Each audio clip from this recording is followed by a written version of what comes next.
ओम शांति। 6 मई 2025 प्रातः मुरली। ओम शांति। बाप दादा मधुबन। आज बाबा ने सुनाया, मीठे बच्चे याद में रहने की मेहनत करो तो पावन बनते जाएंगे। अभी बाप तुम्हें पढ़ा रहे हैं, फिर साथ में ले जाएंगे। याद में रहने की मेहनत करो तो पावन बनते जाएंगे। अभी बाप तुम्हें पढ़ा रहे हैं, फिर साथ में ले जाएंगे। आज की मुरली से बाबा ने प्रश्न किया, कौन सा पैगाम तुम्हें सभी को देना है? कौन सा पैगाम तुम्हें सभी को देना है? उत्तर, अब घर चलना है, इसलिए पावन बनो। पतित पावन बाप कहते, मुझे याद करो तो पावन बन जाएंगे। यह पैगाम सभी को दो। बाप ने अपना परिचय तुम बच्चों को दिया है, अब तुम्हारा कर्तव्य है बाप का शो करना। कहा भी जाता है सनसोज फादर, कहा भी जाता है सनसोज फादर। गीत है, मरना तेरी गली में, जीना तेरी गली में, मरना तेरी गली में। ओम शांति। बच्चों ने गीत का अर्थ सुना कि बाबा हम आपकी रुद्रमाला में पिरो ही जाएंगे। ये गीत तो भक्ति मार्ग के बने हुए हैं। जो भी दुनिया में सामग्री है, जप तप पूजा पाठ, ये सब है भक्ति मार्ग। भक्ति रावण राज, ज्ञान राम राज। ज्ञान को कहा जाता है नॉलेज, पढ़ाई। भक्ति को पढ़ाई नहीं कहा जाता है। उसमें कोई उद्देश्य नहीं कि हम क्या बनेंगे। भक्ति पढ़ाई नहीं है। राजयोग सीखना ये पढ़ाई है। पढ़ाई एक जगह स्कूल में पढ़ी जाती है, भक्ति में तो दर दर धक्के खाते हैं। पढ़ाई माना पढ़ाई, तो पढ़ाई पूरी रीति पढ़नी चाहिए। बच्चे जानते हम स्टूडेंट हैं, बहुत हैं जो अपने को स्टूडेंट नहीं समझते हैं, क्योंकि पढ़ते ही नहीं हैं। न बाप को बाप समझते, न शिव बाबा को सदगति दाता समझते। ऐसे भी हैं बुद्धि में कुछ भी बैठता ही नहीं। बाबा कहते, राजधानी स्थापन होती है ना, उसमें सभी प्रकार के होते हैं। बाप आए ही हैं पतितों को पावन बनाने। बाप को बुलाते हैं, हे पतित पावन आओ। अब बाप कहते पावन बनो। बाप को याद करो, हर एक को पैगाम देना है बाप का। इस समय भारत ही वैश्यालय है, पहले भारत ही शिवालय था। अभी दोनों ताज नहीं है, ये भी तुम बच्चे ही जानते हो। अब पतित पावन बाप कहते, मुझे याद करो तो तुम पतित से पावन बन जाएंगे। याद में ही मेहनत है। बाबा कहते, बाबा की याद में ही मेहनत है। बहुत थोड़े जो याद में रहते। भक्त माला भी थोड़ों की ही है ना। धन्ना भगत नारद मीरा आदि का नाम है। इसमें भी सब तो नहीं आकर पढ़ेंगे। बाबा का भक्तों की भी एक गायन है, इसमें भी सब तो नहीं पढ़ेंगे। कल्प पहले जिन्होंने पढ़ा वही आते हैं। कहते भी, बाबा हम आपसे कल्प पहले भी मिले थे, पढ़ने अथवा याद की यात्रा सीखने। अभी बाप आए ही है तुम बच्चों को ले जाने। समझाते तुम्हारी आत्मा पतित है, इसलिए बुलाते हो कि आकर पावन बनाओ। अब बाप कहते, मुझे याद करो, पवित्र बनो। बाप पढ़ाते, फिर साथ में भी ले जाएंगे। बच्चों को अंदर बहुत खुशी होनी चाहिए। बाप पढ़ा रहे, बच्चों को बहुत खुशी होनी चाहिए। बाप पढ़ा रहे। कृष्ण को बाप नहीं कहेंगे, कृष्ण को पतित पावन नहीं कहेंगे। ये किसको भी पता नहीं कि बाप किसको कहा जाता है, और फिर वह ज्ञान कैसे देते, ये तुम ही जानते हो। बाप अपना परिचय बच्चों को ही देते हैं। नए नए कोई से बाप नहीं मिल सकते। बाप कहेंगे सनसोज फादर, बच्चे ही बाप का शो करेंगे। बाप को कोई से भी मिलने बात करने का नहीं है। पर इतना समय बाबा नए नए से मिलते रहते हैं। ड्रामा में था, ढेर आते थे। मिलिट्री वालों के लिए भी बाबा ने समझाया है, उनका उद्धार करना है, उनको भी धंधा तो करना ही है, नहीं तो दुश्मन वार कर लेंगे। अगर वो ना सामने वाले को मारे तो दुश्मन वार कर लेंगे। सिर्फ बाप को याद करना है। गीता में है, जो युद्ध के मैदान में शरीर छोड़ेंगे वह स्वर्ग में जाएंगे, परंतु ऐसे तो जा ना सके। बाबा कहते स्वर्ग स्थापन करने वाला भी जब आए तब ही जाएंगे, उससे पहले तो जा नहीं सकते। जब तक स्वर्ग स्थापन करने वाला स्वर्ग में चलने की पढ़ाई ना पढ़ाए तब तक तो कोई वापस जा ही नहीं सकते। बाबा ने कहा स्वर्ग क्या चीज़ है ये भी कोई नहीं जानते हैं। अभी तुम बच्चे 5 विकारों रूपी रावण से युद्ध करते हो। बाप कहते हैं अशरीरी भाव, अपने को आत्मा निश्चय कर मुझे याद करो। अपने को क्या निश्चय करना? आत्मा, और मुझे याद करो। और कोई ऐसे, बाबा ने कहा और तो कोई ऐसे कह ना सके। बाबा कहते हैं सर्वशक्तिवान एक बाप के सिवाय कोई को कह नहीं सकते। ब्रह्मा विष्णु शंकर को श्री नहीं कह सकते। ऑल माइटी एक ही बाप है, वर्ल्ड ऑल माइटी अथॉरिटी। ज्ञान का सागर एक बाप को ही कहा जाता है। ये जो साधु संत आदि हैं वह है शास्त्रों की अथॉरिटी। भक्ति की भी अथॉरिटी नहीं कहेंगे, शास्त्रों की अथॉरिटी।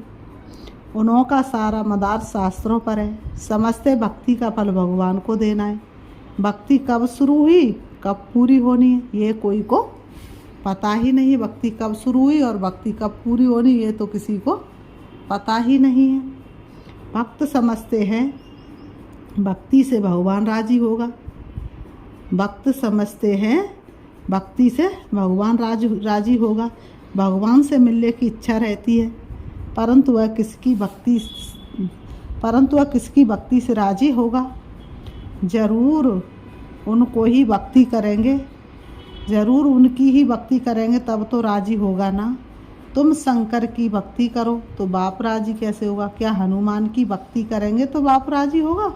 दीदार हो जाता है, बाकी मिलता कुछ नहीं। बाप कहते मैं बल साक्षात्कार कराता हूँ,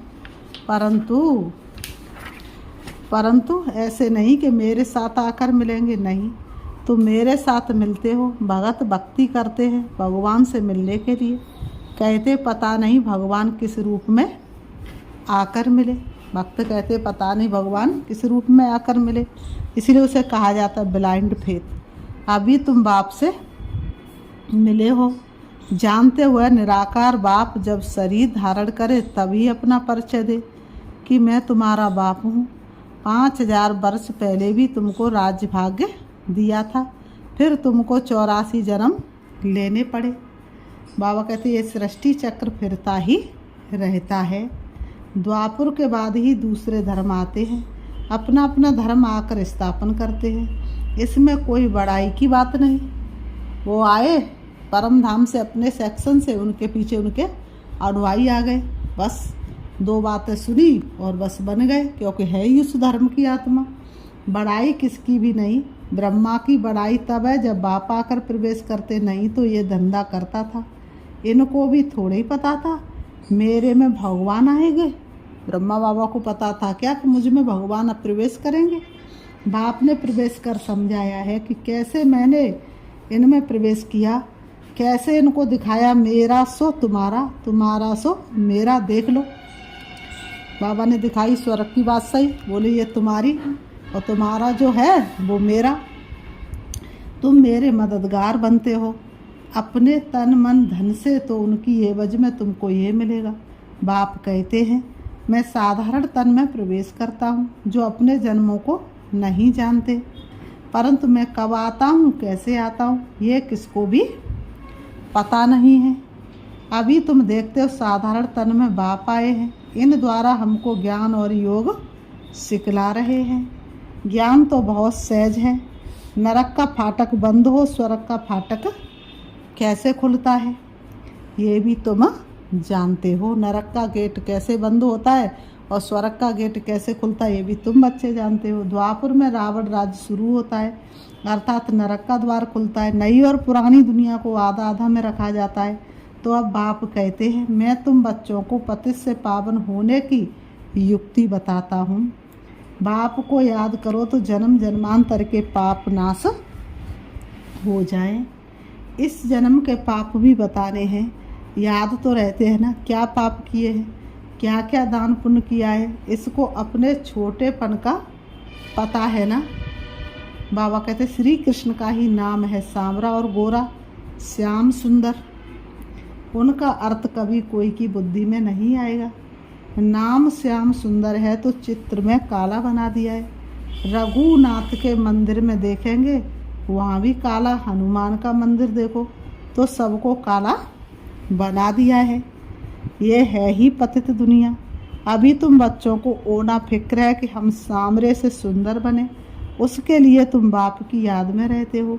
बाप कहते ही अंतिम जन्म है, मुझे याद करो तो पाप भस्म हो जाएंगे। जानते हैं बाप आए हैं ले जाने, तो जरूर शरीर यहाँ छोड़ेंगे। शरीर सहित थोड़े ही ले जाएंगे, पतित आत्माएं भी जा ना सके। जरूर बाप पावन बनने की युक्ति बताएंगे, तो कहते मुझे याद करो तो विक्रम विनाश हो। बाबा कहते बच्चों तुम मुझे यथार्थ रीति याद करो तो तुम्हारे जन्म जन्मांतर के विकर्म विनाश हो। भक्ति मार्ग में है अंधश्रद्धा। शिव काशी गंगा कहते, फिर कहते शिव ने गंगा लाई, भागीरथ से गंगा निकली। अब पानी माथे से कैसे निकलेगा?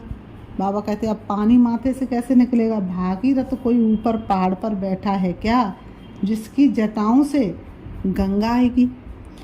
बाकी पानी जो बरसता है सागर से खींचते हैं, जो सारी दुनिया में पानी जाता है। बाबा कहते नदियाँ तो सब तरफ है, नदियाँ तो चारों तरफ है। पहाड़ों पर, बाबा ने कहा पहाड़ों पर बर्फ़ जम जाती है, वह भी पानी आता रहता है।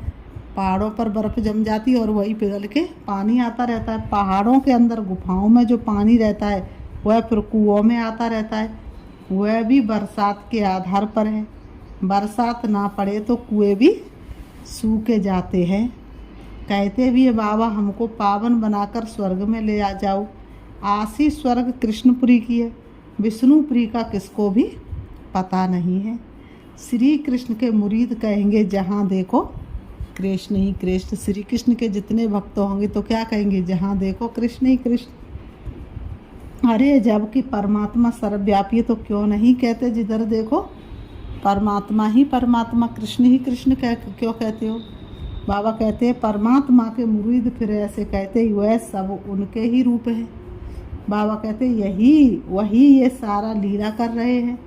भगवान ने रूप धरे लीला करने के लिए, तो जरूर अभी लीला करेंगे ना।